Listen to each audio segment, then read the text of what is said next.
咁同埋出嚟做嘢 trade off 就係咁噶啦，咁咪受氣係咁噶啦。有啲嘢仲要係好似醫護咁要輪奸嘅，搞到你荷爾蒙失調嘅係咪？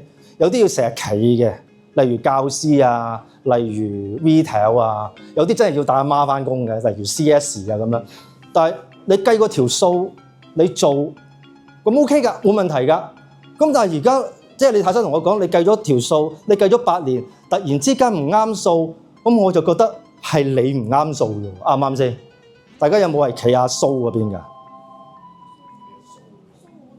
阿蘇係冇問題㗎嘛 ？Actually 其實我幾中意阿蘇㗎，因為我會覺得係我哋個年代嗰啲阿姐係咁㗎，唔知阿 Denny 姐係比較好嘅 ，Denny 姐係好 nice 嘅。但係我哋嗰陣時阿姐係好似 Miss Mo 咁樣㗎嘛，佢係鬧你㗎，但係佢鬧你係你 feel 到濃濃嘅愛㗎嘛，係嘛？即係佢話你鬧我真係錫我咁樣㗎嘛。咁所以如果我阿蘇今日突然之間睇到人咁話我呢8年原來你糟質得我好緊要㗎，我好 surprise。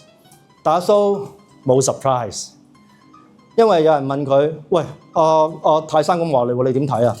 跟住阿蘇話：咁我係咁噶嘛。跟住做咗個 emoji。咁跟住有個 follow up 啦，個記者 follow up 佢啦，我都幾肯定佢係一個90後嚟嘅，因為問咗條好90後嘅問題。佢又話：阿蘇啊，你有冇諗過道歉啊？呢啲係90歲諗到㗎啦，但係肯定唔係00後，因為00後就話：阿蘇啊，有把刀，你有冇做切腹啊？係冇啦。咁阿蘇就話：你黐線㗎啫，佢就做得唔好，我先窒佢啫嘛嚇，咁都要道歉？你哋係咪傻㗎？我就覺得係啊，我係企阿蘇嗰邊㗎，唔好意思。